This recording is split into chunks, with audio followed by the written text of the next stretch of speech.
ಇಂದಿನಿಂದ 5 ದಿನಗಳ ಕಾಲ ವಿಧಾನಮಂಡಲ ಅಧಿವೇಶನ. ಬೆಳಿಗ್ಗೆ 11 ಗಂಟೆಗೆ ರಾಜ್ಯಪಾಲ ವಜೂಭಾಯಿ ವಾಲಾ ಉಭಯ ಸದನಗಳನ್ನು ಉದ್ದೇಶಿಸಿ ಭಾಷಣ ಮಾಡಲಿದ್ದಾರೆ. ನಂತರ ಉಭಯ ಸದನಗಳು ಪ್ರತ್ಯೇಕವಾಗಿ ಸೇರಿ ಅಗಲಿದ ಗಣ್ಯರಿಗೆ ಸಂತಾಪವನ್ನು ಸೂಚಿಸಿ ದಿನದ ಕಲಾಪವನ್ನು ಮುಂದೂಡಲಾಗುತ್ತೆ. ನಾಳೆಯಿಂದ ಪ್ರಶ್ನೋತ್ತರ ಕಲಾಪ ಆರಂಭವಾಗಲಿದೆ. ಸರ್ಕಾರದ ಸಾಧನೆಗಳು, ಪ್ರಸ್ತುತ ಯೋಜನೆಗಳ ಬಗ್ಗೆ ರಾಜ್ಯಪಾಲರು ಭಾಷಣ ಮಾಡಲಿದ್ದಾರೆ.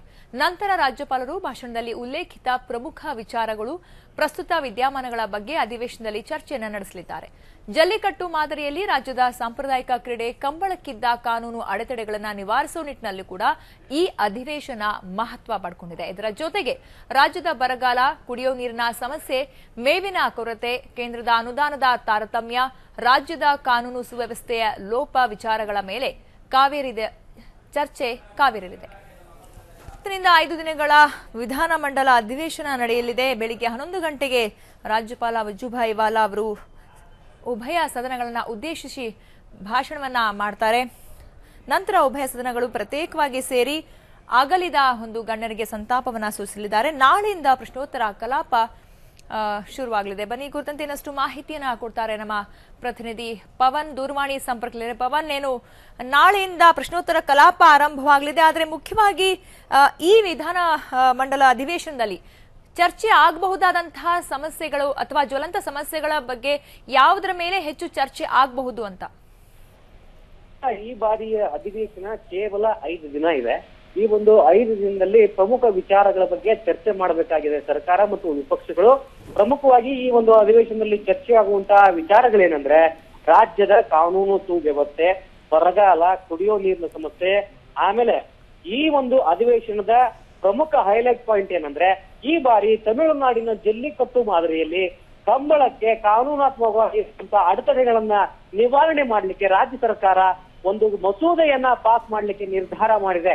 ಇದು ಈ ಒಂದು ಅಧಿವೇಶನದ ಪ್ರಮುಖ ಹೈಲೈಟ್ ಪಾಯಿಂಟ್ ಆಗಿರೋದ್ರಿಂದ ರಾಜ್ಯ ಸರ್ಕಾರದ ಸಾಧನೆಗಳು ಮತ್ತು ರಾಜ್ಯ ಸರ್ಕಾರ ಮುಂದೆ ಕೈಗೊಳ್ಳಬೇಕಾಗಿರುವಂತಹ ಕಾರ್ಯಕ್ರಮಗಳ ಬಗ್ಗೆ ಇವತ್ತು ರಾಜ್ಯಪಾಲರು ಏನು ಭಾಷಣ ಮಾಡ್ತಾರೆ, ಆ ಭಾಷಣದ ಅಂಶಗಳ ಏನಿದೆ ಆ ಅಂಶಗಳ ಮೇಲೂ ಕೂಡ ಅಧಿವೇಶನದಲ್ಲಿ ಪ್ರಮುಖವಾಗಿ ಚರ್ಚೆ ನಡೆಯಲಿದೆ. ಸರಿತಾ, ಮತ್ತೊಂದು ಕೇಂದ್ರ ಸರ್ಕಾರದಿಂದ ಏನು ಬರಬೇಕಾಗಿದ್ದಂತಹ ಅನುದಾನದಲ್ಲಿ ಇರುವಂತಹ ತಾರತಮ್ಯ, ಸೊ ಈ ವಿಷಯವಾಗಿ ಕೂಡ ಯಾವ ರೀತಿ ಅಂದ್ರೆ ಆಡಳಿತ ಪಕ್ಷ ಇದನ್ನ ಅಂದ್ರೆ ಚರ್ಚೆಗೆ ಎಡೆ ಮಾಡಿ ಕೊಡಬಹುದು ಅಥವಾ ಈ ವಿಷಯ ಯಾವ ರೀತಿ ಚರ್ಚೆಗೆ ಕಾರಣ ಆಗಬಹುದು ಅನ್ನುವಂಥದ್ದು?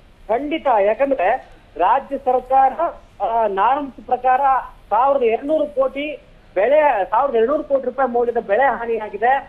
ಆ ಕಾರಣಕ್ಕಾಗಿ ನೀವು ಬೆಳೆ ಪರಿಹಾರವನ್ನ ಕೊಡಿ ಅಂತ ಒಂದು ಮನವಿಯನ್ನ ಮಾಡಿದ್ರು ಕೂಡ 1781 ಕೋಟಿ ರೂಪಾಯಿ ಹಣವನ್ನ ಕೊಡ್ಲಿಕ್ಕೆ ಕೇಂದ್ರ ಸರ್ಕಾರ ಒಪ್ಪಿದೆ. ಆದ್ರೆ ಅನುದಾನ ಇದುವರೆಗೂ ಕೂಡ ಬಿಡುಗಡೆ ಆಗದೆ ಇರುವಂತ ಕಾರಣಕ್ಕಾಗಿ ಇದೇ ಒಂದು ಈಗ ಪ್ರಮುಖವಾಗಿ ಆಡಳಿತ ಪಕ್ಷದ ಹತ್ರ ಇರುವಂತಹ ಪ್ರಮುಖವಾದಂತಹ ಅಸ್ತ್ರ ಆ ವಿಪಕ್ಷಗಳ ಬಾಯನ್ನು ಮುಚ್ಚಲಿಕ್ಕೆ ಈಗ ಕಾನೂನು ಸುವ್ಯವಸ್ಥೆ, ಬರಗಾಲದ ವಿಚಾರವಾಗಿ ವಿಪಕ್ಷಗಳು ಮುಗಿದಿದ್ರೆ ಕೇಂದ್ರದ ಅನುದಾನ ತಾರತಮ್ಯ ಏನಿದೆ ಅದನ್ನ ಮುಂದಿಟ್ಕೊಂಡು ಆಡಳಿತ ಪಕ್ಷ ಸಮರ್ಥವಾಗಿ ವಿಪಕ್ಷಗಳನ್ನ ಎದುರಿಸಲಿಕ್ಕೆ ಸಿದ್ಧವಾಗಿದೆ. ಸವಿತಾ, ಇನ್ಫ್ಯಾಕ್ಟ್ ಈ ಹಿಂದೆ ಇದೇ ವಿಚಾರವಾಗಿ ಕೂಡ ಒಂದಿಷ್ಟು ವಾದ ವಿವಾದಗಳು ಆಗಿದ್ವು. ಯಾಕಂದ್ರೆ ಕೇಂದ್ರ ಏನು ಸರಿಯಾಗಿ ಸ್ಪಂದಿಸ್ತಾ ಇಲ್ಲ. ಹಾಗೆ ಪ್ರಧಾನಿಯವರು ಮುಖ್ಯಮಂತ್ರಿಗಳು ಹೋದಾಗ್ಲೂ ಕೂಡ ಅವರನ್ನ ಭೇಟಿ ಮಾಡಿ ಮಾತನಾಡಿಸುವಂತಹ ಒಂದಿಷ್ಟು ಸಮಯವನ್ನು ಕೂಡ ಕೊಟ್ಟಿಲ್ಲ ಅನ್ನುವಂತ ವಿಚಾರ. ಸೊ ಮುಖ್ಯವಾಗಿ ಇದು ಬಿಜೆಪಿ ಪಕ್ಷಕ್ಕೆ ಯಾವ ರೀತಿ ಕಷ್ಟ ಆಗ್ಬೋದು ಅಥವಾ ಯಾವ ರೀತಿ ಅದರಿಂದ ಪಾರಾಗೋದಕ್ಕೆ ಬಿಜೆಪಿ ನಾಯಕರು ಪತಾಡಬೇಕಾಗಬಹುದು ಈ ವಿಚಾರವಾಗಿ ಮುಖ್ಯವಾಗಿ ಅಂತ? ಖಂಡಿತ. ಒಂದು ವೇಳೆ ಆಡಳಿತ ಪಕ್ಷ ಈ ಒಂದು ವಿಚಾರವನ್ನು ಮುಂದಿಟ್ಕೊಂಡು ಮಾತನಾಡಿದ್ರೆ ಪ್ರಧಾನವಂತ ಪರಿಸ್ಥಿತಿ ಬಿಜೆಪಿ ಎದುರಾಗುವಂತ ಸಾಧ್ಯತೆಗಳು ತುಂಬಾನೇ ಜಾಸ್ತಿ ಇದೆ. ಯಾಕಂದ್ರೆ ಜಲ್ಲಿಕಟ್ಟು ವಿಚಾರವಾಗಿ ತಮಿಳುನಾಡಿನ ಸಿಎಂ ಪನ್ನೀರ್ ಸೆಲ್ವಂ ಭೇಟಿಯಾದಾಗ ಮೋದಿ ಅವರು ಸಮಯಾಕಾಂಶವನ್ನು ಕೊಟ್ಟು ಮಾತನಾಡಿ ಕಳಿಸ್ತಾರೆ. ಆದ್ರೆ ಬರಗಾಲದ ವಿಚಾರವಾಗಿ, ಮಹದಾಯಿ ವಿಚಾರವಾಗಿ ಪ್ರಧಾನಿ ನರೇಂದ್ರ ಮೋದಿ ಅವರನ್ನ ಭೇಟಿ ಮಾಡ್ಲಿಕ್ಕೆ ಹೋದಂತ ಸಿಎಂ ಸಿದ್ದರಾಮಯ್ಯನವರಿಗೆ ಸಮಯಾವಕಾಶನೇ ಸಿಗಲ್ಲ. ಸೊ ಆ ಕಾರಣಕ್ಕೋಸ್ಕರ ಅದು ಒಂದು ಸದ್ಯ ಕೇಂದ್ರ ಸರ್ಕಾರದ ಮೇಲೆ ರಾಜ್ಯದ ಜನತೆಗೆ ಆಕ್ರೋಶ ಹೆಚ್ಚಾಗುವಲ್ಲಿ ಕಾರಣ ಆಗಿದೆ. ಸೊ ಮಹದಾಯಿ ವಿಚಾರವಾಗಿ ಈಗಾಗಲೇ ಕರ್ನಾಟಕ ಬಂಧನ್ನು ಕೂಡ ಘೋಷಣೆಯನ್ನ ಮಾಡಲಾಗಿದೆ. ಸೊ ಈ ಒಂದು ವಿಚಾರವಾಗಿ ಇವತ್ತು ಏನು ಅಧಿವೇಶನ ಇದೆ, ಅಧಿವೇಶನದಲ್ಲಿ ಚರ್ಚೆ ಆಗುತ್ತೆ. ಬಿಜೆಪಿಯವರು ಇದಕ್ಕೆ ಸಮರ್ಥವಾಗಿ ಉತ್ತರಿಸಬೇಕಾದಂತ ಅನಿವಾರ್ಯತೆಗೆ ಸಿಕ್ಕಿದ್ದಾರೆ. ಸವಿತಾ, ಓಕೆ, ಧನ್ಯವಾದ ಪವನ್ ನಿಮ್ಮೆಲ್ಲ ಮಾಹಿತಿಗಾಗಿ. ಪ್ರಸ್ತುತ ವಿದ್ಯಮಾನಗಳ ಬಗ್ಗೆ ಕೂಡ ಚರ್ಚೆ ಆಗುವಂತ ಸಾಧ್ಯತೆ ಇದೆ. ಏನು ಕೇವಲ 5 ದಿನಗಳ ಕಾಲ ನಡೆಯುವಂತಹ ವಿಧಾನಮಂಡಲ ಜಂಟಿ ಅಧಿವೇಶನ ಇದು. ಸೊ ಹಾಗಾಗಿ ಈ 5 ದಿನಗಳಲ್ಲಿ ಪ್ರಮುಖವಾಗಿ ಚರ್ಚೆಗೆ ಬರಬೇಕಾದಂತಹ ವಿಚಾರಗಳ ಬಗ್ಗೆ, ನಂತರ ಅದಕ್ಕೆ ಯಾವ ರೀತಿಯ ಉತ್ತರ ಕಂಡುಕೊಳ್ಳುವಲ್ಲಿ ಇದು ಸಾಧ್ಯವಾಗುತ್ತೆ ಅಧಿವೇಶನ ಅನ್ನುವಂಥದ್ದು. ಯಾಕಂದ್ರೆ ಈಗಾಗಲೇ ಬರದಿಂದ ತತ್ತರಿಸಿ ಹೋಗಿದೆ ರಾಜ್ಯ, ಅದರ ಜೊತೆಗೆ ಮೇವಿನ ಕೊರತೆ ಕೂಡ ಎದ್ದು ಹೊಡಿತಾ ಇದೆ ರಾಜ್ಯದಲ್ಲಿ.